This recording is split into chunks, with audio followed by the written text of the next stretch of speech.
नमस्कार दोस्तों, एक बार फिर से स्वागत है आपके अपने YouTube चैनल अध्यात्म टीवी पर। दोस्तों, आज के वीडियो में हम बात करेंगे हरतालिका तीज व्रत कथा।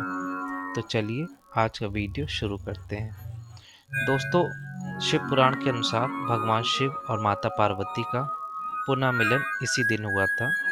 दोस्तों, एक बार भोलेनाथ ने माता पार्वती को उनके पुनः जन्म की बात याद दिलाने के लिए तीज की कथा सुनाई थी।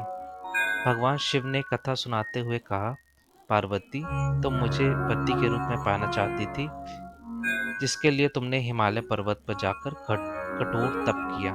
तुमने सर्दी, गर्मी, बरसात आदि सभी कष्टों को सहा।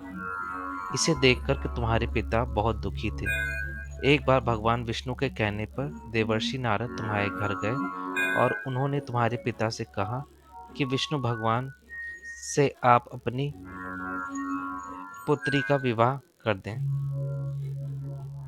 आपकी क्या राय है? यह सुनकर पर्वतराज हिमालय बेहद खुश हुए और वह अपनी पुत्री का विवाह भगवान विष्णु के साथ करवाने के लिए तैयार हो गए। यह समाचार नारद जी ने विष्णु भगवान को दिया, लेकिन जब यह बात तुम्हें पता चली तो तुम नाराज हो गई, क्योंकि तुमने मेरे लिए कठोर तप किया था और तुम मुझे मन ही मन अपना पति मान चुकी थी। यह बात तुमने अपनी सहेली को बताई, तब उसने तुम्हारी मदद करने के लिए तुम्हें एक घने वन में छिपा दिया।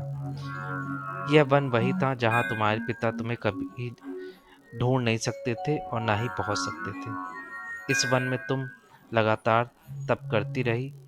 पर्वतराज हिमालय को तुम्हारे न मिलने से वे परेशान थे और इस चिंता में थे कि यदि भगवान विष्णु बारात लेकर आ गए तो तुम्हारे पिता उनको क्या जवाब देंगे, क्योंकि तुम उस वन में एक गुफा के अंदर मेरी आराधना कर रही थी।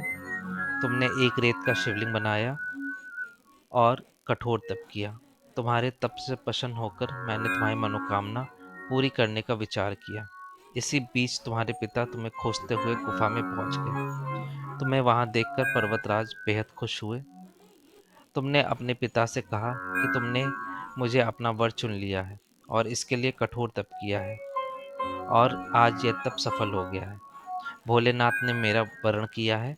अगर आप मेरा विवाह शिव जी से करने को तैयार हैं तो मैं आपके साथ चलूंगी। यह सुनकर पर्वतराज ने तुम्हारा विवाह मुझसे कराने के लिए तैयार हो गए। इसके बाद उन्होंने विधि विधान से हमारा विवाह संपन्न कराया। हे पार्वती, जिस तरह तुमने मेरा कठोर तप किया है और मेरा ध्यान किया है और जिस तरह हमारा विवाह संपन्न हुआ है, उसी तरह यदि कोई स्त्री इस हरतालिका तीज पर यह व्रत पूरी श्रद्धा और निष्ठा से करेगी तो मैं उसे मनवांछित वर प्रदान करूंगा और अखंड सौभाग्य का वरदान दूंगा। हे भोलेनाथ, इस कहानी को कहते हुए और हुंकार भरते हुए सब पर कृपा करिएगा। इस दिन महिलाएं अपने पति की लंबी उम्र और अखंड सौभाग्य के लिए माता पार्वती और भोलेनाथ की पूजा करती हैं। तो दोस्तों, यह थी हरतालिका तीज की कथा।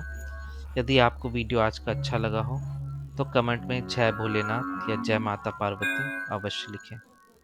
मिलेंगे आपसे अगले वीडियो में। तब तक के लिए नमस्कार।